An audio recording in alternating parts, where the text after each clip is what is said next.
Assalamualaikum warahmatullahi wabarakatuh. Salam sejahtera untuk kita semua. Salam sehat dimanapun teman-teman berada. Pada pertemuan kali ini kita di pertemuan ke-12 di mata kuliah sistem multimedia, kita akan membahas tentang protokol multimedia dan QoS atau Quality of Service.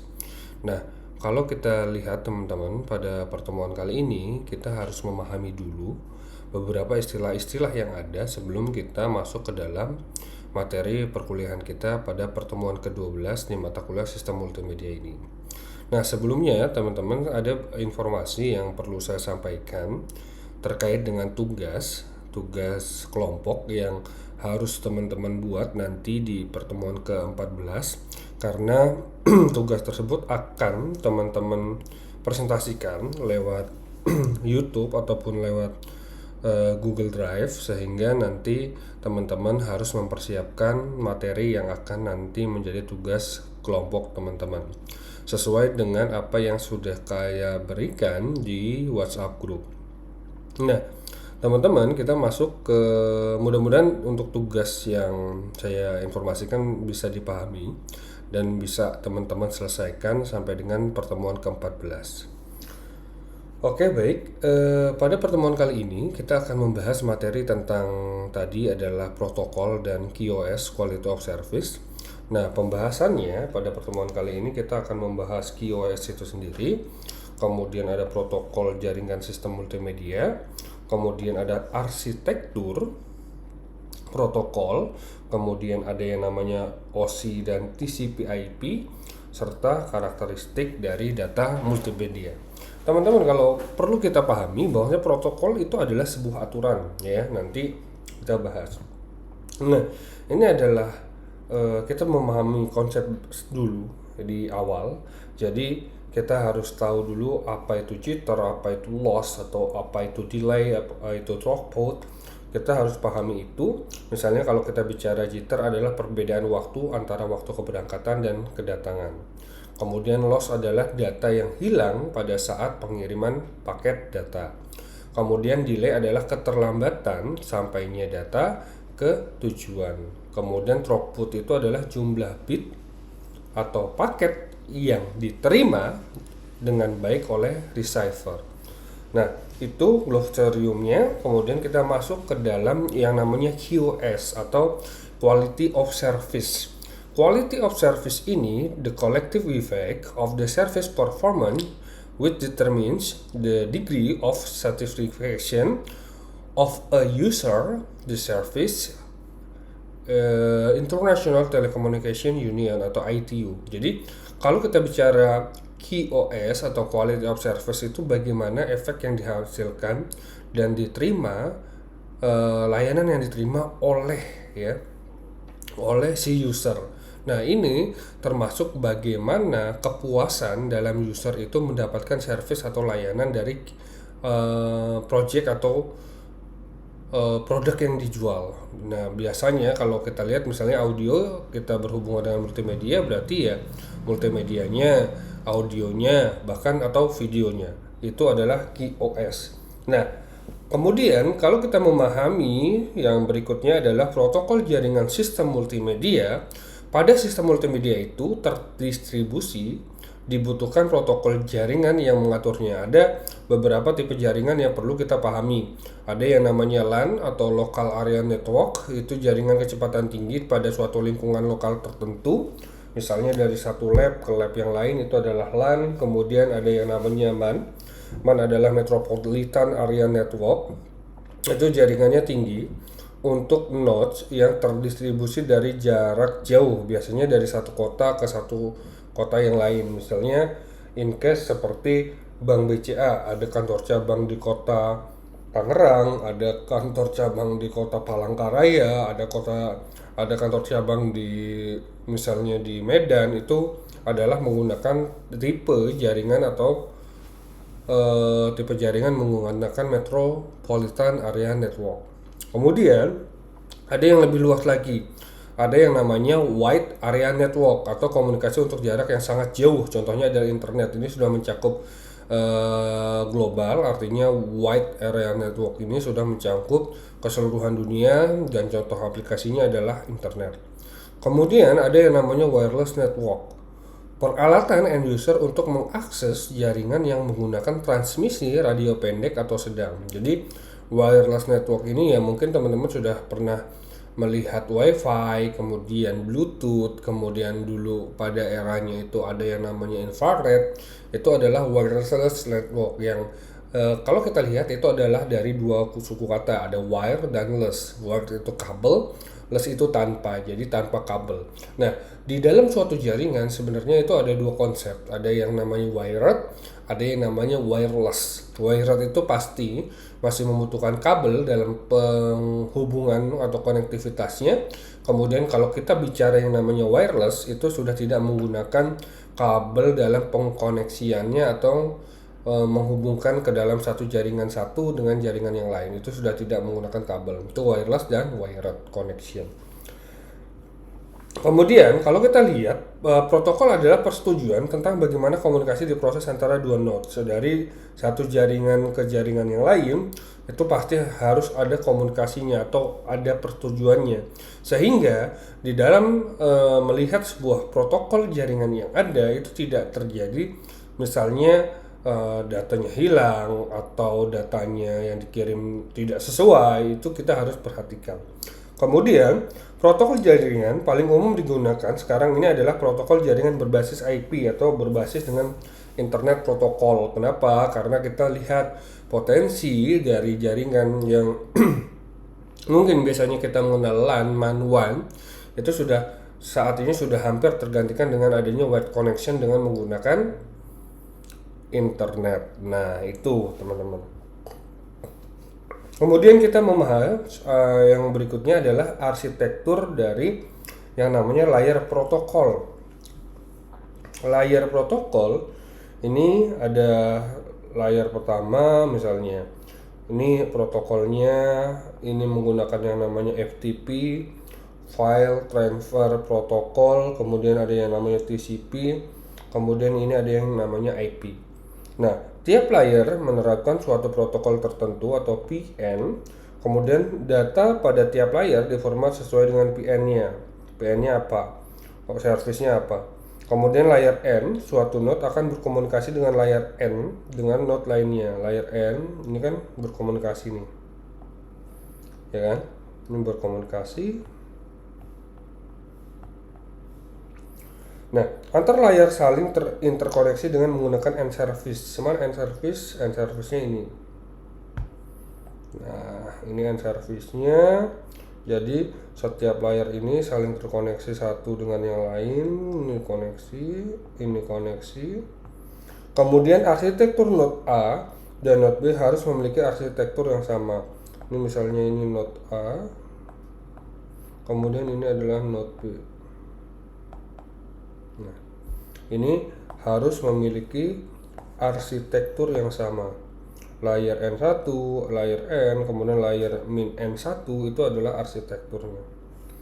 Nah, kemudian perbedaan antara OSI dengan Transmission Control Protocol IP protokol itu adalah ini. Kalau OSI itu punya 7 layer, ini layernya ya. Kemudian kalau TCP IP itu hanya menggunakan 4 layer.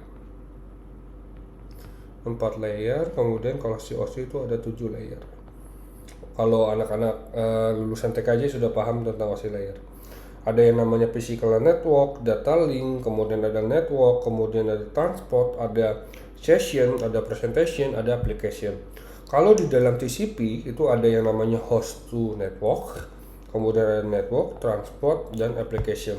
Secara teman-teman lihat dari penggunaan layarnya sudah lebih bagus daripada TCP/IP ya, lebih bagus dan tidak ribet ya dibandingkan dengan si ini OSI. Nah, kita masuk ke dalam OSI yang tadi 7 layernya itu kegunaannya apa aja, kita bahas satu-satu. Kalau kita lihat yang namanya OSI di Open System Interconnection itu ada yang layer 1, ada yang namanya application. Jadi Application itu ngapain? Itu adalah sebagai antarmuka dengan user. Kemudian memungkinkan akses ke layanan jaringan yang mendukung aplikasi. Contohnya adalah HTTP, FTP, SMTP, RTP, RSTP, RCP, Korba, IOP, kemudian RMI. Nah, ini adalah contoh ya, ini contohnya. Jadi teman-teman kalau menemukan di website itu menggunakan HTTP, itu adalah contoh dari application layer yang ada di OSI. Kemudian ada yang namanya presentation. Presentation itu apa? Menerjemahkan dari format aplikasi ke format jaringan. Jadi dari tampilan sebuah aplikasi itu dirubah ke dalam format suatu jaringan. Kemudian semua format yang berbeda dalam satu lapisan aplikasi akan diubah menjadi format umum yang dapat dimengerti oleh model OSI lainnya. Kemudian melakukan enkripsi, deskripsi, kompresi, dan encode dan decode. Itu contohnya adalah SLL, itu adalah Secure Socket Layer atau Korba atau Data Replication. Kemudian yang berikutnya, di layar berikutnya ada Session. Nah, itu mengatur siapa yang dapat mengirim data, pada waktu tertentu, dan berapa lama waktu yang diberikan. Contoh, kemudian ada Error Detection and Recovery. Kemudian ada Manage Session Connection, kemudian contohnya adalah Gateway, NetBIOS, kemudian adalah RPC. Nah, kemudian ada yang namanya Transport Layer. Nah, Transport Layer ini secara deskripsi pekerjaannya di dalam suatu arsitektur jaringan AOC itu adalah mengatur flow control antar proses aplikasi si user itu sendiri. Kemudian menyediakan mekanisme error control untuk setiap transmisi paket. Kemudian contoh dari penerapan transport layer itu adalah TCP connection oriented, UDP connection oriented, kemudian ada TCP and gateway. Kemudian yang berikutnya ada network. Network itu menerjemahkan alamat logika jaringan ke dalam alamat yang fisik, dari alamat komputer ke MAC address-nya. Kemudian dia bertanggung jawab terhadap pengalamatan dan mengatur masalah dari suatu jaringan. Kemudian juga dia jika router tidak dapat mengirimkan data frame yang lebih besar, maka lapisan jaringan harus dapat memecah frame tersebut menjadi unit yang lebih kecil. Pada sisi penerima, lapisan jaringan menyatukan kembali data tersebut. Itu contohnya adalah IP, Internet Protocol, atau kemudian ATM, Asynchronous Transmission Model, dan router. Kemudian layer yang berikutnya ada data link. Data link itu mengubah paket dari menjadi bit terbuka 10101 pada sisi penerima mengubah ke bit terbuka ke paket. Kemudian menangani frame yang data antara lapisan network dan lapisan fisik. Kemudian menerima bit stream lapisan fisik dan mengubahnya menjadi frame yang diteruskan ke dalam lapisan jaringan. Kemudian bertanggung jawab untuk mengirim frame yang bebas error, artinya tidak terjadi error di dalam pengirimannya, ke komputer lain yang melalui layer physical error control. Kemudian mendefinisikan metode yang digunakan untuk mengirim dan menerima pada jaringan atau flow control. Kemudian contohnya adalah bridge dan switch. Kemudian yang physical layer itu mengirimkan bitstream sepanjang media komunikasi, kemudian mendefinisikan kabel, kemudian NIC atau network interface, kemudian aspek-aspek fisik, kemudian bagaimana NIC terpasang pada hardware, bagaimana kabel terpasang pada NIC, kemudian mendefinisikan teknik untuk mengirimkan bitstream dengan teknik amplitude modulation dan frekuensi modulation. Itu ada yang namanya AM, amplitude modulation, dan FM adalah frekuensi modulation melalui kabel, kemudian sinyal fiber optik atau gelombang melalui wireless. Contohnya adalah repeater dan hub. Kemudian kita masuk ke dalam yang berikutnya adalah protokol IP atau Internet Protocol. Nah, Internet Protocol ini kita perlu memahami dulu teman-teman, bahwasanya berdasarkan RFC 791 ada beberapa fungsi penting IP atau Internet Protocol itu sendiri. Yang pertama itu dia menentukan jalur yang ditempuh antara pengirim dan penerima. Kemudian ada switching. Switching itu adalah memindahkan paket dari input router ke output router yang sesuai. Kemudian ada Call setup ini adalah beberapa arsitektur jaringan membutuhkan setup koneksi terlebih dahulu. Ini contohnya, karena tadi di IP protokol ini hanya menggunakan 4 layer ya, dibandingkan si OSI yang menggunakan 7 layer, kita hanya 4 layer. Contoh ini network terhubung. Nah, ini network, kemudian network, ini network, kemudian network, kemudian ini semua network. Nah, untuk memahami proses kerja yang ada di dalam internet protokol, kita lihat length datanya dulu. Length standar datanya itu misalnya 32 bit. Kemudian ada version, head length, kemudian type of service, kemudian length, kemudian ada yang namanya bit identifier, kemudian flag, fragment object, kemudian time to life, upper layer, internet checksum, kemudian sampai dengan data variabelnya seperti apa. Ini contoh dari penerapan internet protokol. Kalau tadi kita memahami yang namanya OSI itu yang terdiri dari 7 layer itu, kita coba melihat proses kerja yang ada di dalam internet protokol.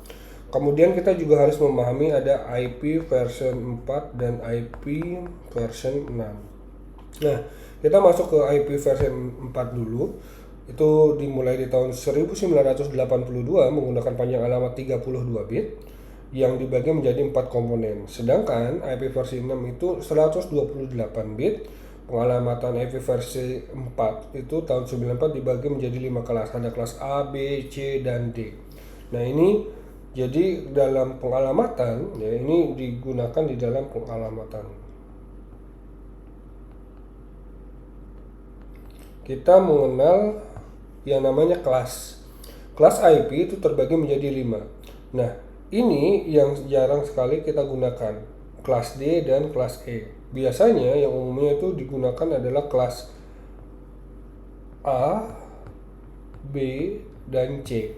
Nah, di dalam satu alamat yang terdiri dari 32 bit itu terdiri dari host ID dan ada yang namanya network ID. Host ID dan network ID setiap kelas itu pasti berbeda. Kelas A, kelas B, kelas C, dan kelas D dan E itu beda-beda kelas ID-nya, kemudian network ID-nya dan host ID-nya.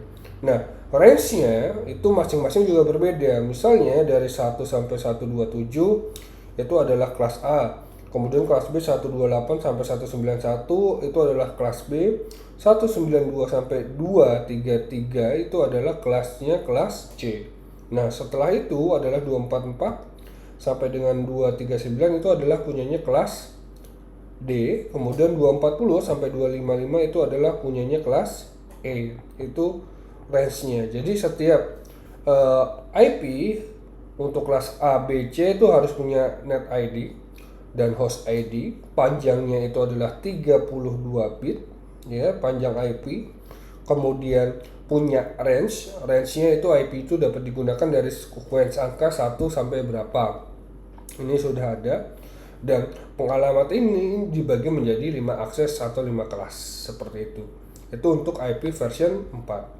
Nah, untuk IP versi 6 atau distandarisasi dengan RFC 2460, alamatnya menggunakan adalah semikolon atau hexadesimal. Jadi hexadesimal seperti ini contohnya teman-teman. Nah, ini adalah contohnya ya.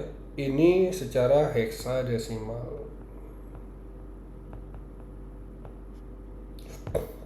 Kemudian kalau kita lihat penulisan IP-nya, ketika misalnya itu dikonversi menjadi IP versi 4 itu adalah seperti ini. Ya. Kalau tadi 32 bit untuk IP versi 4, kalau ini berapa bit? Nah, itu harus teman-teman ketahui. Ternyata kalau si IP versi 6 itu menggunakan 128 bit. Ini berarti adalah 128 bit. Jadi seperti itu untuk IP versi 4 dan IP versi 6. Kenapa IP itu bertumbuh, Pak? Karena tadi alokasi penggunaan sebuah jaringan setiap harinya bahkan setiap tahunnya itu pasti meningkat. Kenapa? Karena teknologi itu tiap hari, nggak usah tiap hari, per 3 bulan atau per 6 bulan itu pasti berubah. Nah, termasuk dengan pengguna-penggunanya. Pengalamatan ini menjadi salah satu faktor yang terpenting di dalam jaringan untuk sistem multimedia, karena satu dengan yang lain itu harus sama. Nantinya ketika teman-teman melihat atau mengirimkan suatu data dengan standarisasi yang berbeda, pasti ada perbedaan-perbedaan di dalam menerima atau mengirim suatu file sistem multimedia. Kemudian ada RFC 793, itu menyediakan komunikasi logika antara proses aplikasi yang berjalan pada host yang berbeda. Jadi kalau host yang berbeda, dia bisa menggunakan RFC 793. Kemudian antara proses aplikasi yang berjalan dan pada hostnya itu berbeda. Server A beda, server B juga beda. Terus port use-nya menggunakan telnet apps. Kemudian itu source-nya masuk, destination-nya masuk. Kemudian itu bisa dipahami antara dua host yang berbeda. Nah, ada dua protokol, ada yang namanya TCP dan UDP, User Datagram Protocol. Protokol UDP itu menyediakan layanan transport unreliable dan connectionless. Itu tidak menjamin urutan pengiriman, kemudian setiap paket memiliki alamat tujuan yang berbeda, kemudian ada duplikasi pesan yang sangat memungkinkan, kemudian ada memfasilitasi multicasting atau transmisi data pada subnet network yang telah disepakati. Nah, multicasting ini digunakan dalam pemrosesan audio, ya, multicast audio video ketika sumbernya, source-nya itu dapat berkomunikasi secara simultan kepada banyak penerima atau receiver. Nah, kemudian kalau kita lihat protokol TCP itu adalah layanan transport connection atau oriented reliable, yang dimana itu adanya pengecekan error yang menggunakan suatu mekanisme adalah acknowledgement. Kemudian dijaga dengan urutan pesannya, kemudian segmentasi data streamnya itu lapisan aplikasinya itu lebih bagus, komunikasinya duplex atau dua arah.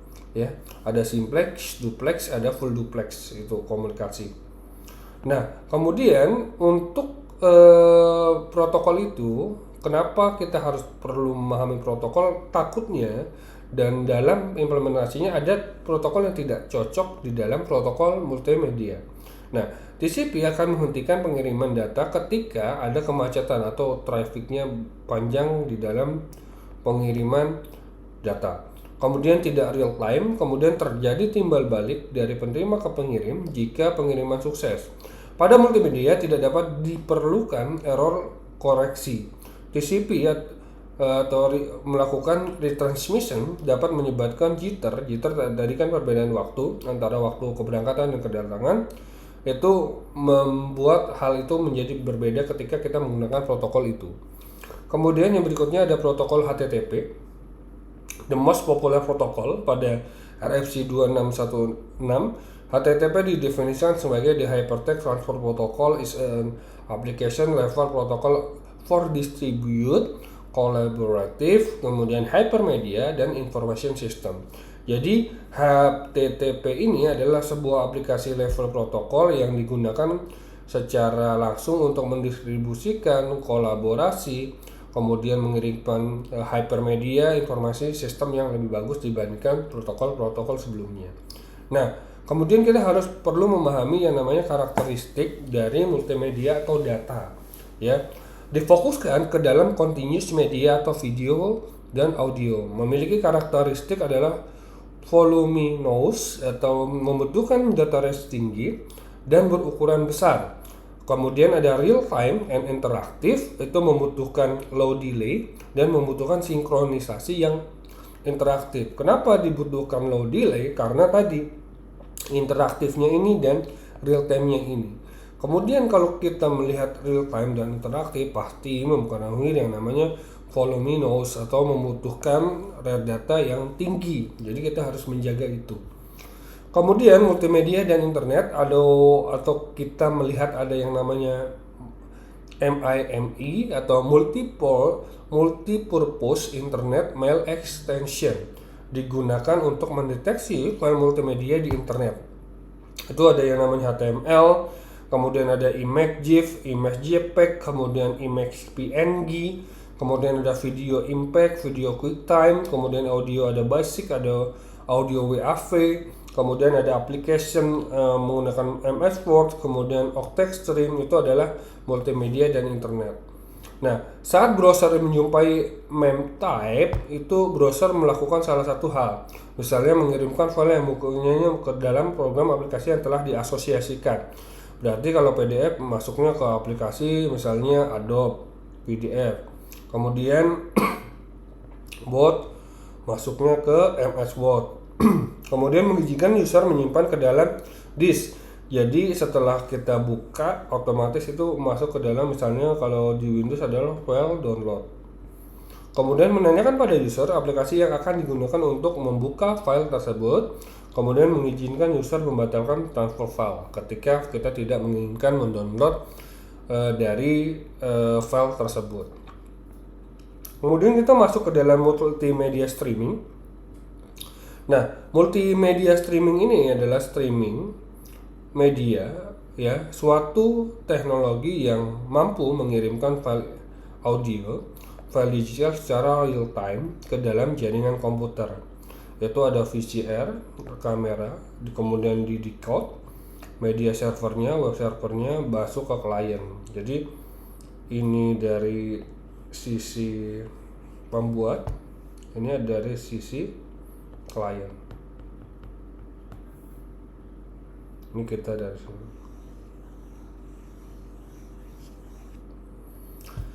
Kemudian perbedaan atau streaming dan download lebih fungsional mana? Kalau download filenya disimpan, kalau streaming tidak, kita download tapi kecepatannya rendah. Kemudian webmaster tidak perlu risau dengan bandwidth, webmaster dibatasi oleh file besar, hanya dapat dilihat pada saat online, kualitas gambarnya jelek. Kalau ini matchnya adalah waktu download lama, kualitasnya bagus, standar filenya bagus, dapat dilihat berkali-kali. Ini adalah download dan streaming. Kemudian ada yang namanya streaming protocol. Streaming protocol itu menggunakan yang namanya RSVP, Reservation Protocol. Kemudian ada SMRP, Simple Multicast Routing Protocol. Kemudian ada RSTP, Real Time Streaming Protocol. Nah, masing-masing ini RSVP itu digunakan untuk mereverse bandwidth sehingga data dapat ditunjukkan dengan cepat dan tepat. Kemudian SMRP itu adalah Simple Multicast Routing Protocol. Itu protokol yang mendukung conferencing atau menggandakan multiplying data pada sekelompok user penerima. Contoh Zoom itu pasti ada yang namanya Simple Multicast Routing Protocol. Kemudian ada yang namanya Real Time Streaming Protocol, digunakan oleh streaming multimedia untuk mengatur pengiriman data secara real time, tidak tergantung pada transport. Ya, tidak tergantung pada transport. Kemudian metode yang digunakan ada play, setup, record, kemudian pause, kemudian teardown, kemudian digunakan pada video on demand. Kemudian ada yang namanya RTP. RTP ini adalah yang namanya Real Time Transport Protocol, suatu standar yang mengirimkan suatu data multimedia secara real time, bergantung kepada protokol transportnya seperti apa. Kemudian berjalan di atas UDP, tapi bisa juga di atas protokol lain. Kemudian ada yang namanya RTCP atau Real Time Control Protocol, protokol QoS atau Quality of Service yang menjamin kualitas streaming serta merupakan bagian dari pengkontrolan paket data pada RTP itu sendiri. Nah, ini contohnya di dalam implementasinya. Ini ada Windows Application, kemudian ada virtual application sistemnya, ini streaming servernya, baru dikirimkan ke masing-masing virtualization client, entah itu desktop, terminal, atau VACD. Ya. Kemudian kita masuk ke dalam Quality of Service atau QoS. Itu beberapa parameter QoS itu adalah data rate. Data rate itu ukuran kecepatan transmisi data, ya. Yang satuannya kbps atau mbps, kilobyte per second atau megabyte per second. Kemudian ada latency. Latency itu adalah maksimum packet delay, waktu maksimum yang dibutuhkan dari transmisi ke penerimaan yang diukur dengan satuan milidetik.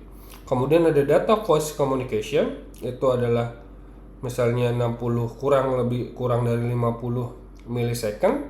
Kemudian paket loss atau error, itu ukuran error rate yang dari transmisi paket dapat diukur dalam persen.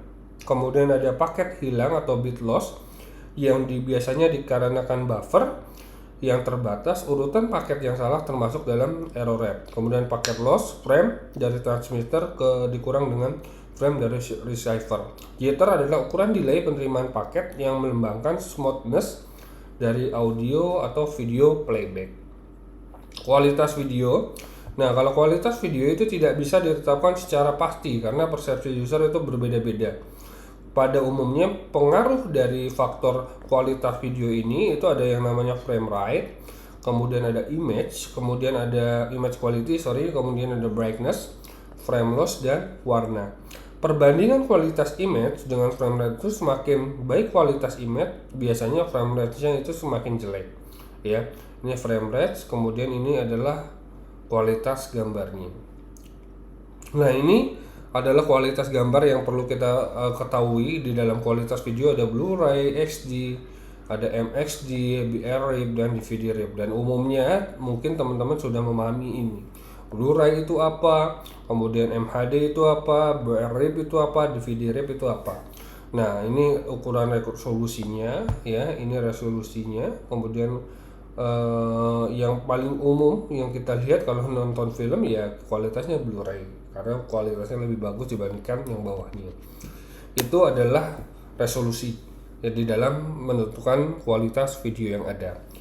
Oke, terima kasih teman-teman yang sudah memperhatikan video pembelajaran pada pertemuan kali ini di pertemuan ke-12 di dalam sistem multimedia, mata kuliah sistem multimedia, pembahasan tentang bagaimana kita memahami quality of service dan kualitas dari video itu sendiri atau jaringan.